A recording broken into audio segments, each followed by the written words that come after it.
The rain had been falling all afternoon, steady and gray, turning the driveway into a slick mirror that reflected the dim yellow glow of the garage light. Inside, he was bent over the open hood of an old pickup truck, hands black with grease, sleeves rolled up past his elbows.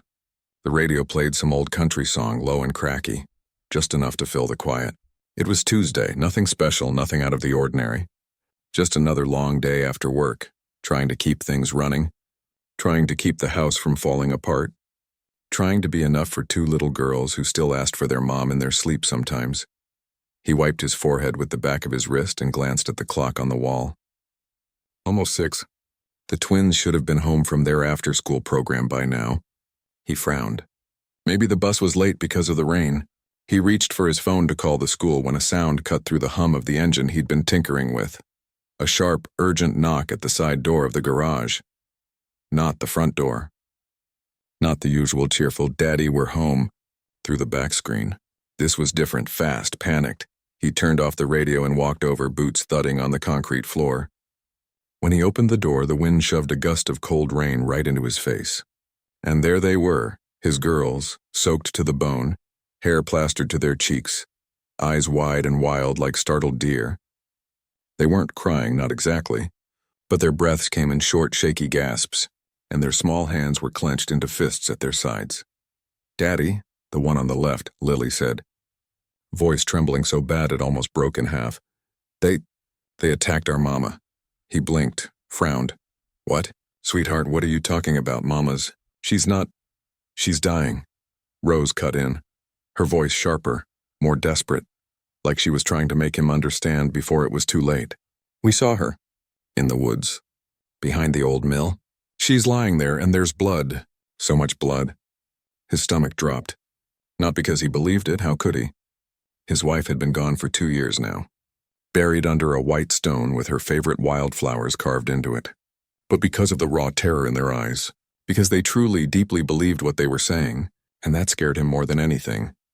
Okay, he said, forcing his voice calm even though his heart was hammering against his ribs. "Let's get you inside. You're freezing." He reached for them, but they didn't move. They just stood there, shivering, staring at him like he was the only thing keeping the world from spinning off its axis. "Daddy, you have to come now," Lily insisted, grabbing his grease-stained sleeve. She's still breathing, but not much. He looked from one face to the other, same eyes, same stubborn set to their jaws, same desperate hope that he would believe them. He knew that look. It was the same look they gave him when they swore they'd seen a raccoon wearing a tiny hat in the backyard last summer. But this felt heavier, realer. "All right," he said finally. "Show me!" He grabbed his heavy coat from the hook, yanked on his boots, and followed them out into the downpour. The rain soaked through his shirt in seconds, cold and sharp. They ran, no walking, no hesitation, down the street, past Mrs. Henderson's porch with its flickering porch light, past the empty lot where kids used to play baseball, all the way to the edge of town where the pavement gave way to gravel and then to mud. The old mill loomed ahead, a skeleton of brick and rusted metal swallowed by trees. It had been closed for decades, but kids still dared each other to go near it. He'd told his girls 100 times to stay away. Now here they were, leading him straight to it. "Over there," Rose panted, pointing toward a thicket of birch trees just beyond the mill's crumbling foundation. He pushed through the wet branches, hard in his throat, half expecting to find a hurt animal or a discarded mannequin or something that had spooked them. But then he saw her, a woman, lying on her side in the mud, one arm flung out, the other curled against her chest. Her dark hair was matted with rain and something darker. A deep gash ran along her temple, and her clothes, a thin jacket, jeans torn at the knee, were soaked through and smeared with dirt and blood. She wasn't moving much, just shallow, uneven breaths that fogged the air for a second before vanishing. He dropped to his knees beside her, ignoring the mud soaking into his jeans. Hey, can you hear me?" he said, voice low and urgent. No response. Her skin was cold, lips tinged blue. He checked for a pulse, there but weak and fluttery like a bird trapped in a box. He pulled out his phone. No signal, of course. He cursed under his breath, then turned to the girls who stood just behind him, huddled together like two small birds in a storm. "You stay right here," he told them firmly. "Don't move. I'm going to run back to the house, call 911, and come right back with help. Understand?" They nodded, eyes huge, but didn't argue. He ran like he'd never run before, slipping in the mud, branches whipping at his face, lungs burning. He burst into the garage, grabbed the landline phone, thank God he still kept it, and dialed 911 with shaking fingers. "There's a woman, unconscious, bleeding behind the old mill," he gasped. "She's been attacked. I need an ambulance. Now."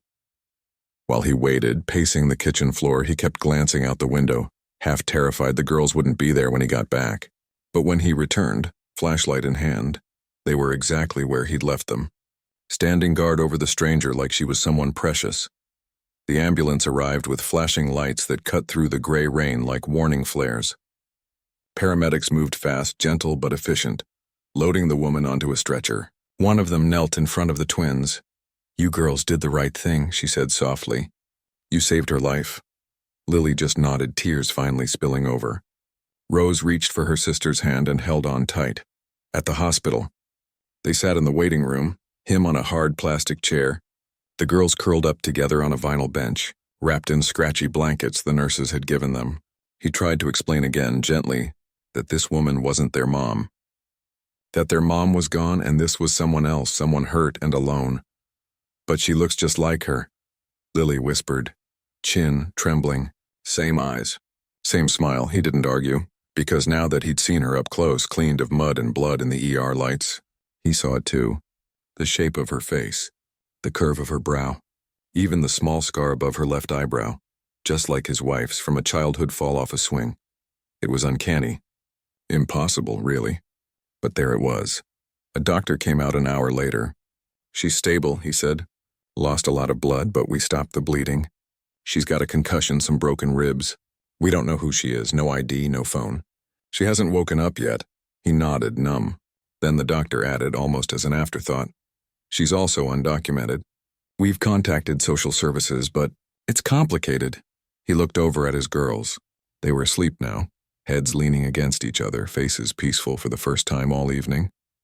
And he thought about the woman in that hospital bed, alone, hurt, far from home, with no one to speak for her. He didn't know her name, didn't know her story, but his daughters had seen something in her that he couldn't ignore. And maybe, just maybe, the universe had sent her here for a reason. He stood up, walked to the nurse's station and said, "I'll stay until she wakes up. Because sometimes life doesn't give you answers. It gives you a knock on the door in the middle of a storm, two scared little girls and a choice, and he knew deep in his bones what his wife would have wanted him to do. So he waited, watched, and hoped that whatever came next, it wouldn't break the fragile peace they'd built since she'd been gone. But even as he sat there, listening to the hum of the hospital at night, he had a feeling, quiet but certain, that nothing would ever be the same again. The hospital smelled like antiseptic and stale coffee, the kind of smell that clings to your clothes long after you leave. He sat in the same plastic chair all night, dozing off for a few minutes here and there, only to jerk awake when a nurse walked by or a monitor beeped down the hall. The girls had gone home with their aunt, his sister, who'd shown up around midnight with warm blankets and quiet concern. But he stayed. He couldn't explain why, not really. Maybe it was guilt. Maybe it was that look in his daughter's eyes when they said, "It's Mama." Or maybe it was just the plain, simple fact that someone needed help, and he was the only one who'd shown up. By morning, the woman still hadn't woken up, but she was breathing easier, the doctor said. Stable. That word, stable, sounded like hope. He went home just long enough to shower, change clothes, and make sure the twins had eaten breakfast. They were quiet that morning, not their usual chattering selves. Over toast and orange juice, Lily pushed her food around her plate and finally asked, "Is she going to be okay, Daddy?" "I think so," he said, trying to sound sure. "The doctors are taking good care of her." "Will she come home with us?" Rose asked, eyes wide. He didn't know how to answer that. "We'll see," he said gently. "She's very hurt. She needs time." But even as he said it, he felt a strange pull in his chest, like something unfinished was waiting for him back at that hospital. He returned by mid-morning. The rain had stopped, and weak sunlight filtered through the blinds in her room. She was still pale, but her color was better. And then, just as he sat down, her fingers twitched.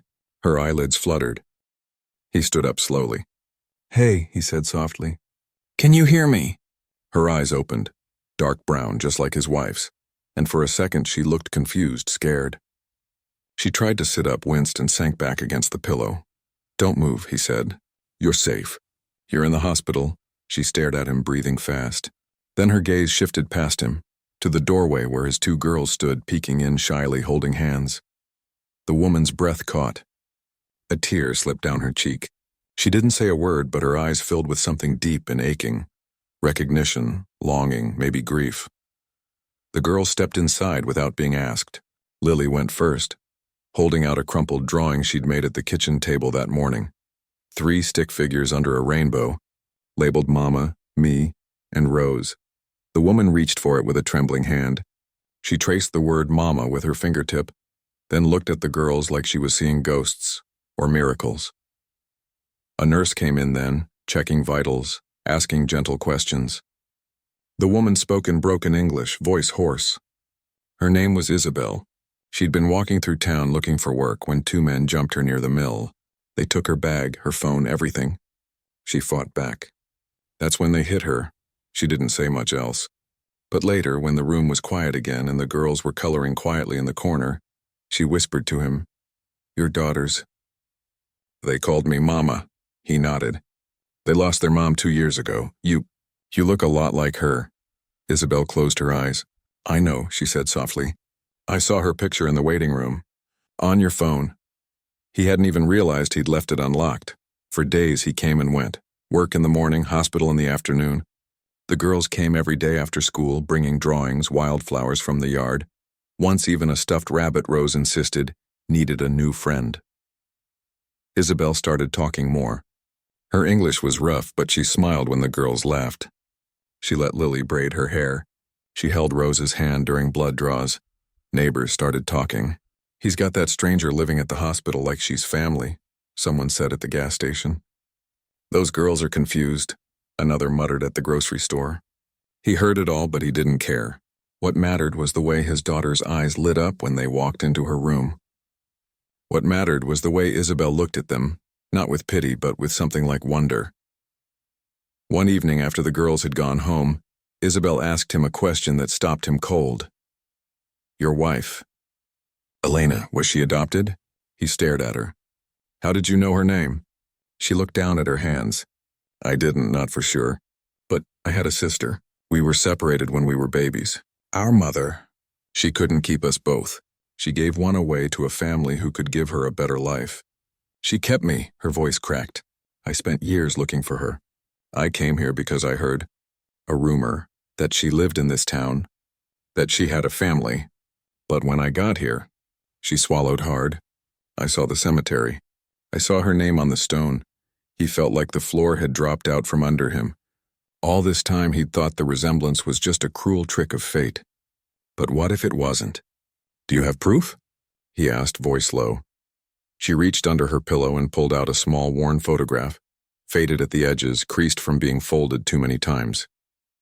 It showed a young woman holding 2 baby girls, one in each arm. On the back, in shaky handwriting, Elena and Isabel. My angels, his hand shook as he took it. Elena had kept a box of old things, letters, baby shoes, a lock of hair tied with ribbon. He'd never opened it after she died. Too painful, but now, I need to go home, he said suddenly. I need to look for something. He drove fast, heart pounding. In the back of her closet, behind winter coats and old shoeboxes, he found it. The wooden box with her name burned into the lid. He opened it with fingers that felt numb. Inside were adoption papers. Not just any adoption, a private arrangement. A birth mother named Rosa Reyes. 2 infants, one placed with a local couple, his wife's parents. The other, listed as remained with biological mother. He sat on the floor staring at the papers, the photo from Isabel burning in his pocket. It was true.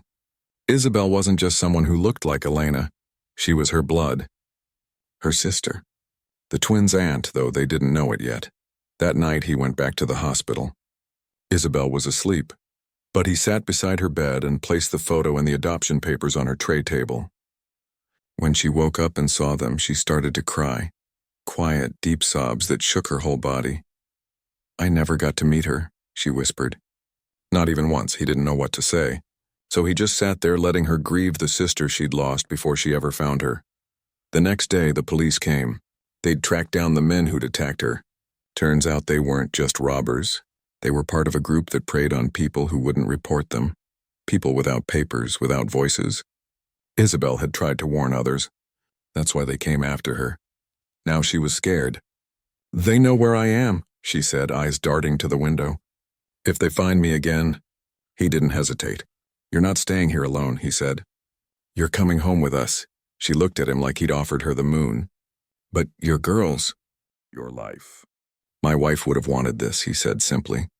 "And my girls already think you're family, so that's how it happened." 2 weeks after that rainy night, Isabel walked out of the hospital with a borrowed coat, a small bag of donated clothes, and 2 little girls holding her hands like they'd known her forever. The house felt different the moment she stepped inside. Lighter somehow. Fuller. The girls showed her their room, their toys, the spot on the couch where Mama used to read stories. Isabel touched everything gently like it was sacred. But it wasn't all easy. She jumped at loud noises. She cried in the shower where no one could hear her. She barely ate at first, always watching the door like someone might burst in. He didn't push. He just made space. Left soup on the counter. Fixed the loose step on the porch so it wouldn't creak. Sat with her on the back deck at dusk, watching fireflies blink in the tall grass. One evening, as the girls played in the yard, Isabel turned to him and said, "Why are you doing this? You don't even know me." He thought about it for a long time before answering. "Because my girls saw something in you that I was too scared to see at first. They saw family. And maybe I needed to believe that too." She didn't say anything after that, just nodded, tears in her eyes, and went back to watching the twins chase each other through the sprinkler, laughing like the world hadn't broken them a dozen times over. He knew the road ahead wouldn't be smooth. There were legal papers to file, fears to face, a past that still hunted her, but for the first time in a long time, he didn't feel alone in carrying the weight. And when the girls ran inside, dripping wet and breathless, shouting, "Auntie Isa, come play," and Isabel actually smiled, really smiled, for the first time since he'd met her, he knew they were already healing. All of them, together. Life settled into a new kind of rhythm after Isabel came home. Mornings started with the smell of toast and the sound of little feet thudding down the hallway. Isabel slept in the guest room, the one that had stayed empty since his wife passed, but it didn't feel empty anymore. Now it held soft humming as she got ready, the rustle of clothes, the quiet clink of a coffee mug set down too carefully, like she was still afraid of breaking something. The girls took to calling her Auntie Isa without being told to. It just slipped out one day when Lily asked her to fix a broken doll's arm, and from then on it stuck. Isabel would pause every time she heard it, like she wasn't sure she deserved it, but she never corrected them. He watched her slowly come back to herself. She started cooking, simple things at first like rice and beans or scrambled eggs with peppers. Then one Sunday, she made a big pot of soup with spices he didn't recognize, filling the house with a warm, earthy smell that reminded him of his wife's kitchen. The girls ate 3 bowls each. He caught Isabel watching them, a small, proud smile on her face, but beneath the calm trouble was stirring. One afternoon, while he was fixing a neighbor's lawnmower in the driveway, a dark sedan rolled slowly past the house. It didn't stop, but it drove by twice. Isabel saw it from the window. Her face went pale. She pulled the girls away from the front door and locked it, her hands shaking. Later, she told him the men who'd attacked her weren't just thieves. They worked for a group that moved people across borders, then trapped them, made them work for nothing, threatened their families back home. She'd tried to help another woman escape. That's why they came after her. And now they knew where she was. "They won't stop," she whispered, sitting at the kitchen table, fingers wrapped tight around a mug of tea that had long gone cold. "They think I talked to the police. They think I can identify them." He felt a cold knot form in his stomach. He'd thought the worst was over, hospital, healing, coming home. But this was different. This wasn't just about recovery. It was about survival. He didn't sleep much that night, sat in the living room with the lights off, listening to every car that passed, every rustle in the trees. The next morning he called a lawyer he'd heard about through a friend, a woman who helped people in situations like this quietly, without fanfare. She came to the house a few days later, kind-eyed and no nonsense. She explained that Isabel could apply for something called a U visa, protection for victims of serious crimes who helped law enforcement. But it would take time, paperwork, proof, and until then she was still at risk. Isabel listened quietly, nodding. But when the lawyer left, she turned to him, eyes full of fear. What if they hurt the girls? What if they come here when you're at work? He didn't have a good answer, so he did the only thing he could think of. He asked for help. He went to the local community center, the one that ran food drives and after-school programs. He talked to the pastor at the church down the street. He even spoke to the owner of the hardware store where he bought his tools. Not to beg, not to make a scene, but to ask if anyone knew someone who could help keep an eye on things. Just in case. To his surprise, people stepped up. The retired firefighter next door started walking his dog past the house at odd hours. The woman who ran the bakery began dropping off extra bread, just because. And the high school football coach, who also happened to be a reserve deputy, started parking his truck in the driveway on weekends to work on his own car. No one said it out loud, but they all knew. They were forming a wall around this little family, brick by quiet brick. Meanwhile, the girls kept doing what children do. They loved without conditions. One rainy afternoon, Rose found Isabel sitting on the back porch, staring at the sky like she was waiting for storm clouds to bring more trouble. Without a word, Rose climbed into her lap and leaned back against her chest. "You don't have to be scared," she said softly. "Daddy says we're safe now." Isabel wrapped her arms around her and closed her eyes. "I know, mi vida," she whispered. But sometimes, the past doesn't let go easy. Later that week, something unexpected happened. While cleaning out the attic, something he'd been putting off for years, he found a box labeled Elena before us. Inside were old letters, photos, and a small leather-bound journal. He'd never seen it before. That night, after the girls were asleep and Isabel was reading in the living room, he opened it. The handwriting was his wife's, looping, familiar, full of heart. Page after page told the story of a young woman who always felt like something was missing. She wrote about dreams of a sister she'd never met, about wondering if her birth mother was still out there, if she ever thought about the baby she'd given away. One entry, dated just weeks before she got sick, read, "I keep seeing her in my dreams. Dark hair, same eyes as mine. I think she's looking for me too. If she ever finds this town, I hope someone tells her I loved her even though I never knew her name." His throat tightened. He carried the journal downstairs and handed it to Isabel without a word. She read it slowly, tears falling onto the pages. When she finished, she looked up at him, eyes shining. "She knew," she said. "All this time." "She knew I existed," he nodded. "And she wanted you to be found." The next day, Isabel made a decision. She went to the police station with the journal, the adoption papers, and the photo of the two babies. She gave a full statement. Not just about the attack, but about the whole operation she'd witnessed. It was risky, but she said, "If I stay quiet, more people get hurt." Elena wouldn't have wanted that. The detective assigned to the case was skeptical at first, but when he saw the journal, the family connection, the consistency in her story, he leaned in. "You're brave," he told her. "Most people run. You're standing your ground." Back at home, the girls didn't understand the legal details, but they felt the shift. Isabel stood taller. She started teaching them words in her native language. "Buenos días, te quiero, estoy aquí."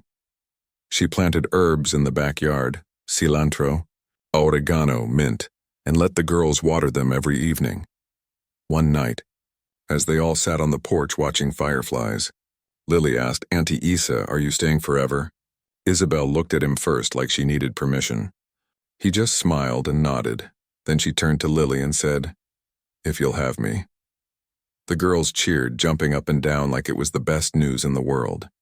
And in that moment he realized something. This wasn't just about protection or paperwork or even blood. It was about belonging, about choosing each other again and again, even when the world tried to pull you apart. A few days later, the lawyer called with good news. Because of Isabel's cooperation and the evidence she provided, the U visa application had a strong chance of approval. It could take months, maybe a year, but it was a path forward, a legal one. That same week, the dark sedan didn't come back. The police had increased patrols near the house. The men who'd attacked her were in custody. Thanks to a tip from another victim Isabel had quietly contacted through a support group. The fear didn't vanish overnight. Isabel still checked the locks twice before bed. She still startled at loud knocks. But now when she did, one of the girls would appear in the doorway holding a stuffed animal or a drawing and say, "It's okay, Auntie. We're here." And slowly, the house stopped feeling like a place to hide. It started feeling like a home again, full of laughter, shared meals, bedtime stories read in 2 languages, and the sound of 3 hearts learning to beat as one. He never planned for any of this.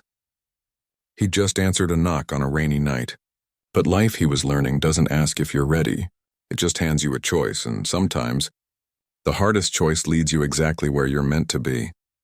Winter came early that year, with a cold snap that turned the backyard into a sheet of ice and sent everyone scrambling for sweaters and thick socks. But inside the house, things felt warmer than they had in a long time. Isabel had settled into a routine, helping with breakfast, walking the girls to the bus stop, tidying up while listening to language lessons on an old tablet he'd found at a yard sale. She wasn't just staying anymore, she was living. One morning, over steaming mugs of coffee, she said something that surprised him. "I want to go back to school." He looked up from his toast. "School? Not college," she laughed softly, "but there's a program at the community center for people like me. To get a GED, then maybe nursing classes. I used to help care for my grandmother back home. I liked it." He saw the hope in her eyes, the kind that comes after you've been through the dark and finally see a path forward. He didn't hesitate. "Then you should do it," so she did. Every Tuesday and Thursday after dropping the girls at school, she walked the 10 blocks to the community center with her notebook tucked under her arm and a thermos of tea in her coat pocket. At first she was nervous, worried her English wasn't good enough, that she was too old, that people would stare. But the teacher, a retired nurse with silver hair and a no-nonsense smile, greeted her like an old friend. "You're not behind," she told Isabel. "You're exactly where you need to be." Meanwhile, the legal process moved slowly like molasses in January. Paperwork came and went. Interviews were scheduled and rescheduled. But Isabel kept showing up, for appointments, for classes, for bedtime stories when the girls couldn't sleep. She was building a life, not just waiting for permission to stay. Then came the fundraiser. It started as a small idea at the community center, just a bake sale to raise money for winter coats for local kids. But when someone mentioned Isabel's story, carefully, respectfully, without names or details, people wanted to do more. The pastor offered the church basement. The high school band said they'd play. The bakery donated pies. Even the hardware store put up a donation jar by the register. He didn't want it to be about them. But the town insisted. "This is what we do," the retired firefighter said, clapping him on the shoulder. "We look out for our own." The night of the event, the church basement was packed. Strings of fairy lights hung from the ceiling. Kids ran around with frosting on their cheeks. There was music, chili, and a table full of handmade crafts, knitted scarves, painted mugs, little wooden toys carved by a man who'd lost his own daughter years ago and said he saw something familiar in the twins' eyes. Isabel stood near the back, arms crossed, looking overwhelmed. He walked over and handed her a plate of food. "You don't have to say anything," he said quietly. "Just be here." But then the pastor stepped up to the mic. "Tonight isn't just about coats," he said, voice warm and steady. "It's about community, about opening our doors when someone's got nowhere else to go, about seeing each other, not as strangers but as neighbors, as family." He paused, then added, "And sometimes it's about second chances." People clapped. Not wildly, but with heart. Isabel wiped her eyes with the back of her hand. Later, as they packed up leftovers, a woman he barely knew, a quiet librarian who always wore floral dresses, handed Isabel an envelope. "For your classes," she said simply. Inside was enough cash to cover 3 months of tuition. Isabel tried to refuse, but the woman just smiled. "Pay it forward someday. That's all." That night, as they walked home under a sky full of stars, Isabel said, "I never thought people could be this kind." "They're not kind to everyone," he admitted. "But when they see someone trying, really trying, they show up." Back at the house, the girls were already asleep, curled up together like 2 peas in a pod. He made hot chocolate and they sat at the kitchen table, steam rising from their mugs, the silence comfortable between them. A few weeks later, Isabel passed her GED exam. She came home holding the certificate like it was made of gold. The girls made her a crown out of construction paper and declared her queen of smart. He took a photo, Isabel laughing, paper crown crooked on her head, girls hugging her waist, and tucked it into the same box that held his wife's journal. A new chapter added to the old.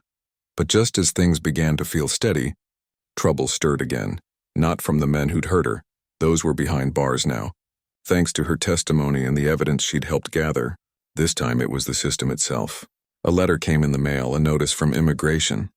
A routine check, they called it. But it meant Isabel had to appear before an officer in the city, 2 hours away. She read the letter 3 times, hands trembling. What if they decide I don't qualify? What if they send me back? He saw the fear, the old fear, the one that had haunted her since that night in the woods. He reached across the table and covered her hand with his. They won't. You've done everything right. You've helped people. You've built a life here, and you're not alone. Still, the night before the appointment, she barely slept. He found her sitting on the porch at dawn, wrapped in a blanket, staring at the horizon like she was memorizing the shape of the trees, the color of the sky in case she never saw them again. He sat beside her. No matter what happens tomorrow, he said, you're family. That doesn't change. She leaned her head on his shoulder. Thank you, she whispered, for not letting me disappear. The next day they drove to the city together. The girls stayed with their aunt, but they made Isabel promise to bring back a souvenir. A snow globe, Lily said, with tiny people in it. The appointment lasted 4 hours. 4 long, silent hours in a waiting room that smelled like floor cleaner and anxiety. But when Isabel finally walked out, her eyes were dry, her shoulders straight. They approved it, she said, voice shaking with disbelief. The U visa, it's granted. Temporary status, but it's real. He let out a breath he didn't know he'd been holding. They hugged right there in the parking lot, strangers walking past them like it was just another Tuesday. On the drive home, she rolled down the window and let the wind rush through her hair. I can work now, she said, smiling. Legally. I can sign up for nursing school. I can stay. When they pulled into the driveway, the girls came running out, snow globe forgotten, arms wide open. Auntie Isa, you're back. She dropped to her knees and hugged them both tight. I'm back, she said, and I'm not going anywhere. That night they celebrated with pancakes for dinner, Isabel's favorite, and the girls insisted on eating in the living room on the floor, like it was a picnic. As they laughed over syrup-covered fingers and silly jokes, he watched Isabel. Really watched her. The way her eyes crinkled when she smiled. The way she tucked a loose strand of hair behind Rose's ear without even thinking. The way she belonged, completely, quietly, undeniably. He thought about the man he'd been 2 years ago, grieving, exhausted, just trying to keep his head above water.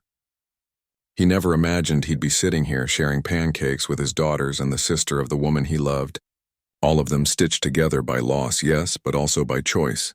And in that moment, he knew, family isn't just who you're born to. It's who shows up, who stays, who fights for you when the world tries to push you out.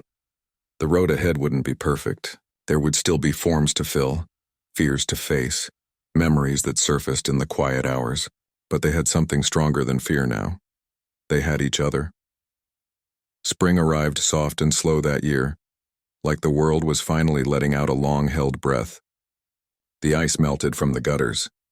Crocuses pushed through the damp earth, and in the backyard the little herb garden Isabel had planted the summer before came back to life.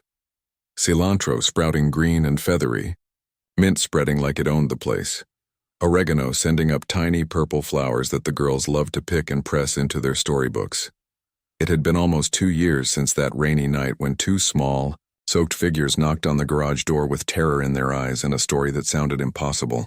Now the house hummed with a different kind of energy.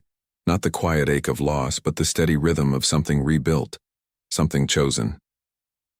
Isabel was in her 2nd semester of nursing classes. She walked to the community college 3 days a week with a backpack full of textbooks and a thermos of strong coffee. She still got nervous before exams, still double-checked her English essays with the girls' help, but she carried herself differently now, like she belonged in those classrooms, like she had a right to dream. The twins were in third grade, all scraped knees and glitter glue and big questions about the universe. They still called Isabel Auntie Isa, but now it wasn't just because she looked like their mom. It was because she'd bandaged their cuts, stayed up with them during thunderstorms, taught them how to make tortillas from scratch, and cried with them on the anniversary of their mother's passing. That day, April 12th, had always been heavy. The first year they'd gone to the cemetery and stood in silence, rain soaking their shoes. The second year they'd planted a rose bush by the headstone and left a drawing tucked under a smooth stone. This year Isabel suggested something different. What if we don't just remember her? She said one evening, stirring a pot of soup on the stove. What if we celebrate her? So they did. On the morning of April 12th, they woke before sunrise. Isabel helped the girls make sky lanterns out of rice paper and thin wire, something she remembered from her childhood. They painted them with stars, hearts, and their mother's favorite flower, wild violets. At dusk, they drove to the hill behind the old mill, the same place where it had all begun. But this time there was no fear, no blood, no panic, just the three of them, standing together under a sky turning soft pink and gold, holding lanterns that glowed like captured fireflies. "Make a wish," Isabel whispered. Lily closed her eyes tight. "I wish Mama can see us and knows we're happy," Rose added, "and that she knows Auntie Isa is here with us." Isabel's voice was quiet, thick with emotion. "I wish she knows her love didn't end." It grew. They lit the lanterns one by one. The flames flickered, then rose, lifting the paper shells into the air. They floated higher and higher, tiny points of light against the darkening sky until they looked like stars joining the others. No one spoke for a long time, just watched, just breathed. Later, back at the house, they ate dinner outside on the porch. Tamales Isabel had spent all day making, corn on the cob, and strawberry shortcake. Fireflies blinked in the grass. The radio played a gentle folk song, and for the first time in years, the day didn't feel like an ending. It felt like a bridge. A few weeks after that, Isabel got her first job, not as a nurse yet, but as a medical assistant at the local clinic. It wasn't glamorous, but it was real. She wore her scrubs with pride, came home tired but smiling, and sometimes brought home little stickers for the girls from the pediatric wing. He watched her grow into her new life with quiet awe. The woman who'd once trembled at the sound of a car door slamming now stood tall in a room full of strangers, taking blood pressure, calming nervous kids, speaking up when something didn't seem right. She wasn't just surviving anymore. She was thriving, and the town? It had changed too. Not all at once, not perfectly, but enough. People waved when they saw Isabel walking the girls to school. The librarian saved Spanish-language books for her. The bakery started selling conchas on Saturdays just because it wasn't grand. It was human, and that mattered more. Then came the courthouse day. It wasn't dramatic. No cameras, no speeches, just a small room with wooden benches, a clerk with kind eyes, and a stack of papers that meant everything. He'd been thinking about it for months. Ever since Isabel got her work permit, ever since she started signing school permission slips, ever since the girls stopped asking, "Is Auntie staying?" and just assumed she would.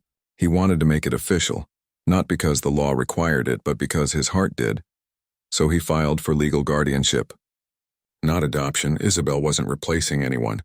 But guardianship meant she had a legal place in their lives, a say in doctor's appointments, school meetings, emergencies, a name on the forms that said, "This person belongs here." When the judge signed the papers, Isabel didn't cry. She just took the folder, held it to her chest like it was sacred, and whispered, "Thank you." Outside, the girls were waiting on the courthouse steps, swinging their legs and sharing a bag of gummy worms. When they saw her, they jumped up and ran. "Does this mean you're really ours now?" Lily asked, eyes wide. Isabel knelt and pulled them both into a hug. "I've always been yours," she said. "Now the whole world knows it." That night they had a backyard cookout, hamburgers, potato salad, lemonade in mason jars. Neighbors came by with pies and stories. The retired firefighter brought his guitar. Someone strung up string lights. And under that warm golden glow, Isabel stood beside him, watching the girls chase fireflies, and said, "I never thought I'd have this." "Have what?" he asked. "A home, a family, a future that doesn't feel like it's about to disappear." He didn't say anything. just reached over and squeezed her hand. Because some things don't need words, life wasn't perfect. There were still bills, bad days, moments when the past crept in like a shadow. But now they faced it together. When Isabel had nightmares, one of the girls would croak,